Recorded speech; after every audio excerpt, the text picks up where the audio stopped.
I'm here on the star-studded Hollywood Walk of Fame. It's a beautiful November day, and I have a case of the Mondays. Can't focus on work, so I figured I'd get out and attempt to do a quick urban sketch. Let's see what we can find. Hollywood Boulevard is, of course, chock full of tourists, so ideally I'd like to find a quiet place to sketch, but frankly I think that'll be impossible. The boulevard is lined with iconic buildings, many dating back to the 20s. I have a long-term goal of sketching as many buildings on the boulevard as I can. I've already sketched the Jimmy Kimmel building and the Chinese Theater, as well as the Hillview Apartments. Ovation would have a lot of cool nooks to sketch, but maybe I'll save that for another day since I'm running out of daylight. The First National Bank building is iconic and would be fun to sketch. All those windows are a bit daunting, but I'm up for the challenge. Another day. Actually, what's that in the distance? It looks pretty culty. Oh, it's the cult of Scientology. Such a beautiful building. What a waste. I think I should sketch it.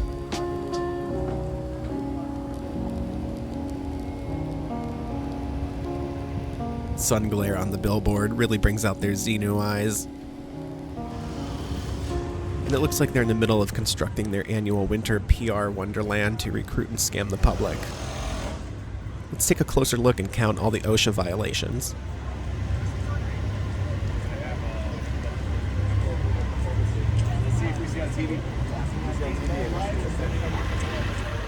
And here are some of your friendly neighborhood Scientologists making slave wages. I think they're RPFers. I won't be including these Sea Org slaves in the sketch, nor any of the PR winter crap.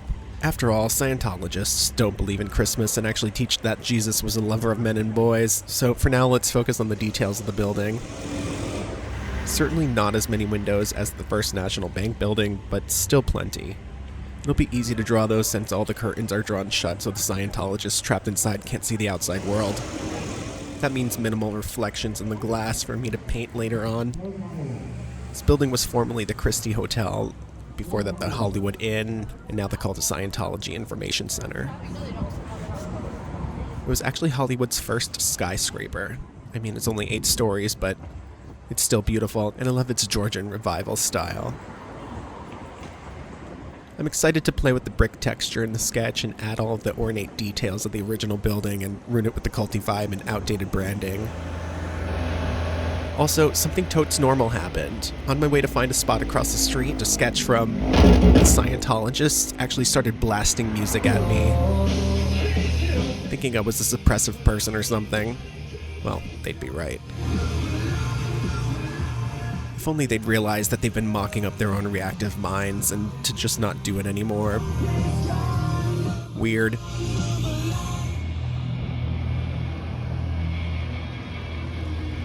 Right off the bat, disaster struck. My water bottle had spilled in my backpack. Taking a look at it, I was stupid and didn't put the cap on properly, and thus a slow but steady leak into the abyss of my bag, which had electronics in it and all of my sketching materials, but luckily my paper was untouched and completely dry. I almost gave up at this point, and I probably should have.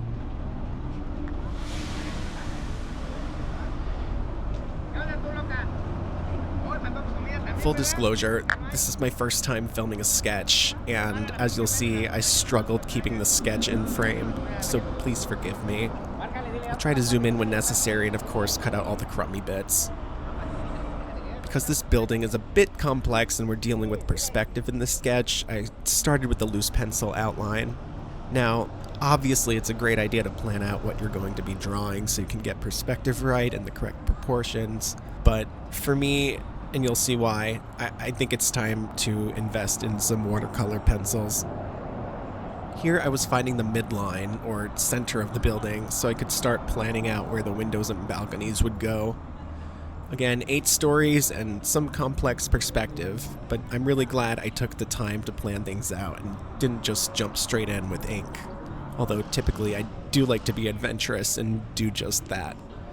But to be honest, urban sketching, especially in populated areas like Hollywood, it attracts a lot of onlookers.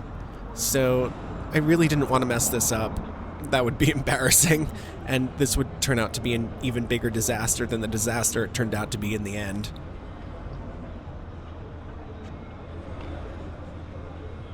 Not only am I on a journey to find my style or my aesthetic, but as a YouTuber, I really want to build a series of videos doing urban sketching. I find it peaceful, and I enjoy the convergence of so many things that interest me, like sketching, obviously, and video production, video editing, which I'm not sure what the formula for a successful urban sketching video is, and this certainly isn't it, but you have to start somewhere, I guess. I'm not even sure if I should be talking through this whole thing, or build-in breaks? Probably breaks. This video is going to be pretty long, I'm guessing, so I'll pop in from time to time and explain where I am in the process.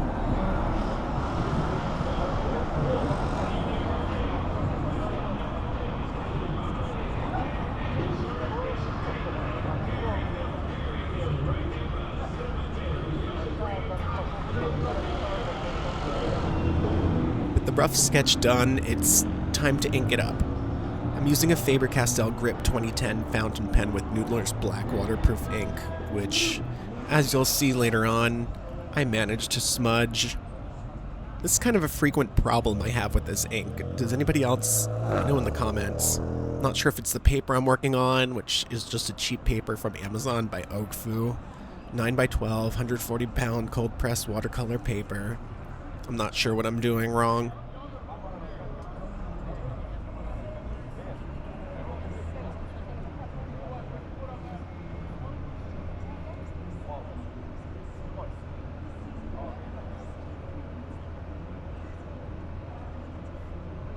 Again, sorry for the inconsistent framing during the time-lapse portions. I really apologize and will be more conscious about it in future videos. But here I am working on the upper levels, sketching the largest of the balconies, set at the top, which stretches across the width of the building, and starting to sketch in some of those upper windows and dormers. Admittedly, I exaggerated these because I was sitting on the sidewalk, so my view was more limited than what I drew, but that's okay. Artistic license is never a bad thing. Later on, you'll see me accidentally smudge these. I kind of went overboard. It's an example of doing too much in a section when I should have just left it alone. I made this mistake a couple of times throughout this piece, and I still never learned my lesson. The hardest part of urban sketching is knowing when to stop.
I was on the crate set of me, and the niggas saying on me that I'm on the KOC.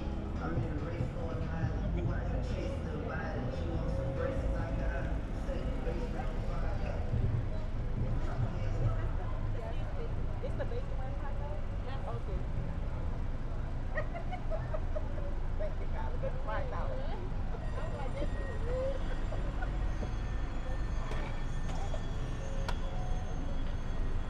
The window placement didn't go too badly, and I had some onlookers at this point, and my hand became shaky with nerves. I had to keep telling myself to breathe and not let that pressure influence my sketch, and if anything, to use the pressure to alleviate any notion of perfection. This is something I'm constantly working on. I need to remind myself that it's only a sketch, and things won't be perfect. In fact, many things go awry, but no one else knows that. Except, of course, if you make a giant ass smudge on it, which I eventually do. But even a smudge you can incorporate into the piece. I think these sort of mishaps, or not mistakes, but unplanned executions add character to the piece in the end. However, in the moment, it's sometimes hard to swallow and see the bright side.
Okay.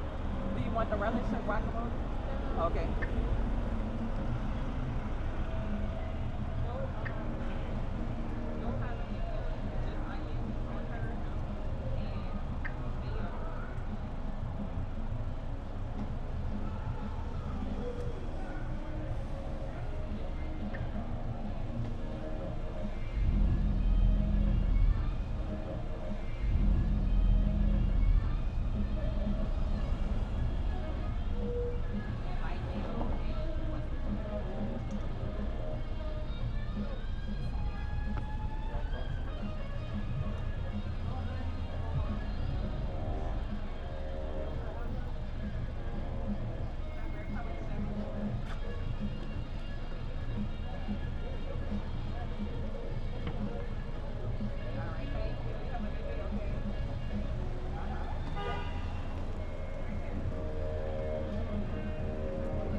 No sé, la verdad.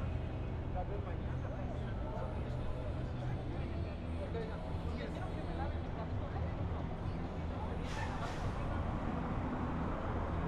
Déjenme ver, yo le aviso, ¿sí? ¿Qué quiere que le limpie?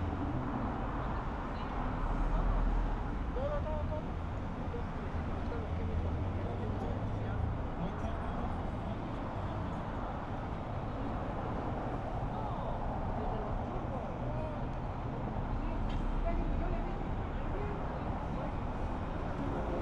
Alright, the inked portion of the sketch is basically done.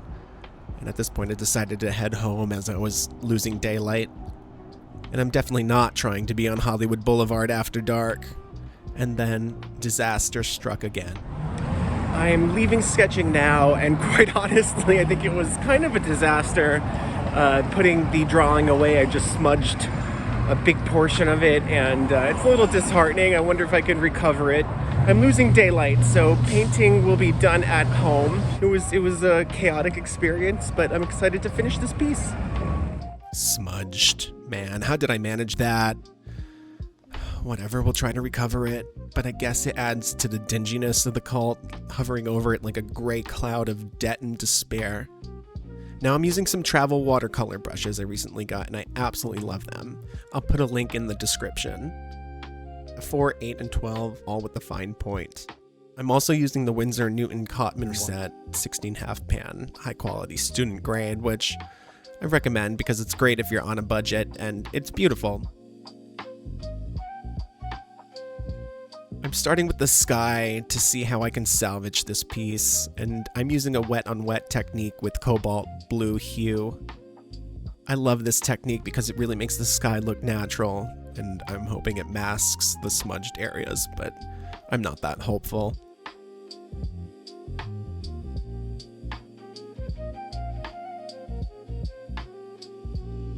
While the sky dries, I'm starting on the brick facades using alizarin crimson and adding in some yellow ochre to create a gradient on the cult.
Adding in some burnt sienna on this side to create a slightly darker gradient.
hitting up the cult billboard with the same cobalt blue and adding some ultramarine in.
I was tempted to leave the bottom stonework portion white, but I decided to add some Payne's gray and give it a little more depth, with the cult's front facade being slightly more saturated with water.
A little bit of sap green with some burnt umber.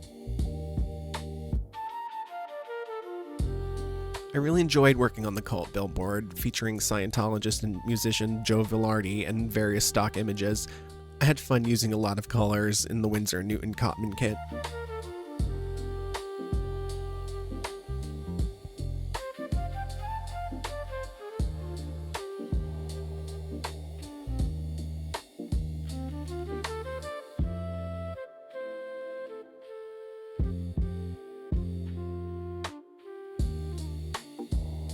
Adding in some bold shadows to the fire escapes and playing with the reflections in the cult windows.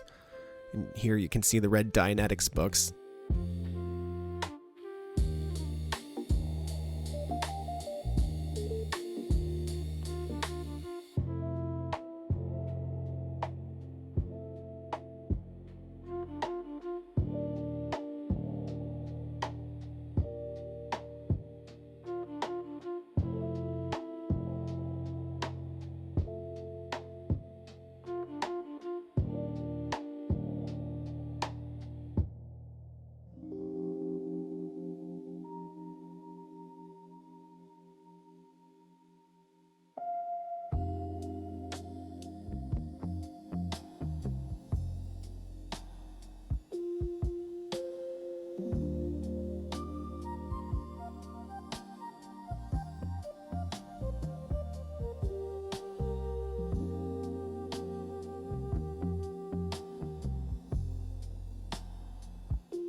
And even more shadows.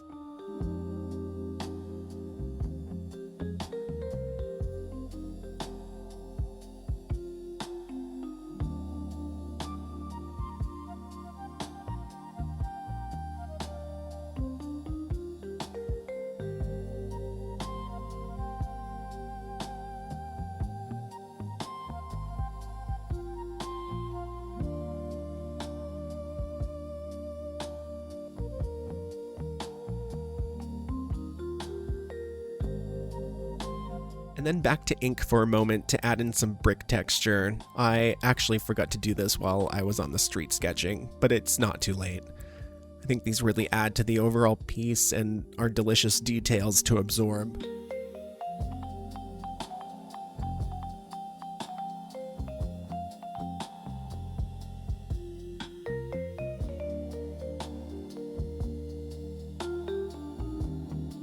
I'm not drawing every brick, and maybe I overdid it a little bit, but it's fun to create suggestions of other bricks or stones without having to meticulously include every single one.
decided on another wash to make the facade a bit more vivid before I add in some final shadows. In the moment, I was thinking, what did I just do? But now looking back, I think it pops way more, and I'm so glad I did it.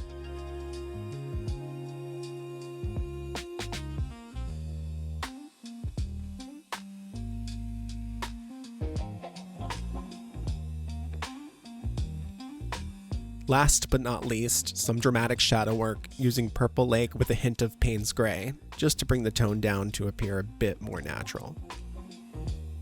I love making shadows. It's really the final opportunity to make the piece come alive and pop off the page. I also create shadows in places where maybe shadows didn't exactly exist while I was there in person, but hey, a building is dynamic throughout the day.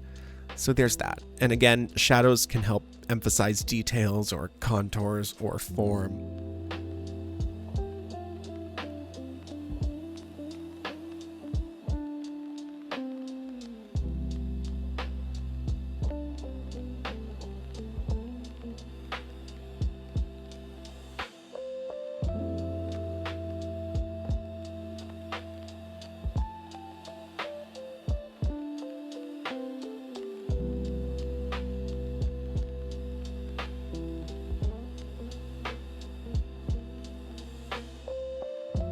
Last step, adding in some highlights with my Posca fine white marker. In future pieces, I need to create a habit of leaving a bit more white, which essentially acts like free highlights, but sometimes I get carried away. When I started urban sketching, I wasn't using a highlight marker at all, but now I'm addicted and can't complete a piece without it.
And there you have it, an iconic building in Hollywood owned by the tax-exempt human trafficking organization known as the Church of Scientology. I hope you enjoyed this process, and if you did, please consider subscribing and give this video a thumbs up. I hope to make more videos like this in the future, so please leave a comment letting me know how I can improve and maybe what worked well.